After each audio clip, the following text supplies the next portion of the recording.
نو دغه د لاسو اسانوالی و چې مثلا د لاسو په ټول سره موږ کولی سو یو انسان د څو انسانانو له جملې د څو انسانانو له منځه یو څوک انتخاب کو په اسانۍ سره هغه سلیکټ کو سلیکشن پکې وکړو. بل د هغه تر څنګ په دې کې چې هغه مهم ده هغه سمپل آل لایرز ده، معنه یو سلیکشن ته کې یو انسان سلیکټوي یو آبجیکټ سلیکټوي په هغه کې سمپل آل لایرز درته انتخاب کړي چې په هر لایر کې اوس دغه ته لایر وایي په لایرانو باندې هم یو مشخص درس لرو دا یو لایر ده. دا معنه که زه مثلا دا کاپي پیسټ کړم دا یو دوم لایر سو په ټولو لایرانو کې که ټیک ماري ورته په هر لایر کې څه انسان وي هماغه به سلیکټوي. بل تر ټولو مهم شی چې ده په دې آبجیکټ سلیکشن کې اوس خو دلته خبره دا وه چې موږ مثلا په ریکټنګل یا لاسو باندې کولی سو یو سلیکشن وکړی سو یو شی ورته انتخابوو که غواړئ په اتومات ډول باندې اوس بیا سلیکټ آبجیکټ یوازې په ده باندې کلیک وکړه په دې عکس کې دی خپله پسې ګورئ مثلا یو آبجیکټ پیدا کوي بیا هغه درته سلیکټوي په دې شکل باندې ډېر په دقت سره ډېر ښه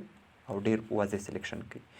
بل د هغه تر څنګ بل سلیکشن کویک سلیکشن ده. کویک خپله تیزوالی ته یې مثلا یو رنګ ته راځئ مخ ته پسې ځه په تیزۍ سره مثلا د بیکګراونډ د ختمولو لپاره به تر ډېره پکار سي مثلا په دې شکل سره مخ ته ځه وګوره تقریبا ښه روان دی. نو چې دا بیا ډیلیټ کوئ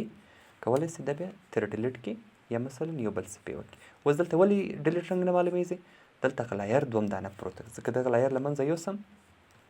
البته زه به دا بېرته په کنټرول زیډ ولاړ سم او دا به سلیکشن یې ختم کړم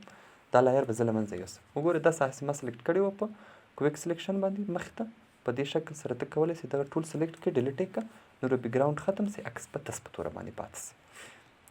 غواړئ بیرته عکس پخواني حالت ته ولاړ سي مثلا F12 یې شارټکټ ته ووایئ ټول عکس په خپل پخواني حالت ته ولاړ سي. دلته هم عین هغه کیسې دي چې مثلا زیاتولو د کمولو لپاره د زاویې لپاره د ټولو لایرانو لپاره دي مثلا د خپل یو اتومات ډول پرمختګ لپاره او سلیکټ آبجیکټ مثلا لکه مخکې چې مې وویل. بل میجیک سلیکشن د میجیک بیا خپله جادو ته وایي یو داسې سلیکشن لکه مثلا یو جادویي غوندې سلیکشن ځکه دغسې یو لوګوګانو لپاره دغه عکس ډېر په کار کیږي البته دغه سلیکشن ډېر په کار کیږي. اوس که زه مثلا دغه یو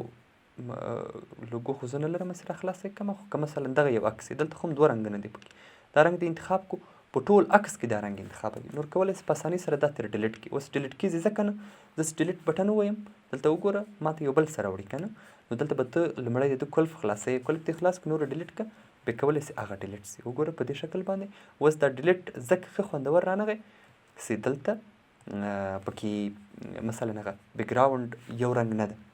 میجیک سلیکشن تر ډېر هغه ښه ایډیټ کولی سي په هغو عکسونو کې چې بیکګراونډ یې په یو رنګ باندې. اوس لکه مثلا زه به کوشش وکړم چې یوه لوګو پیدا کړم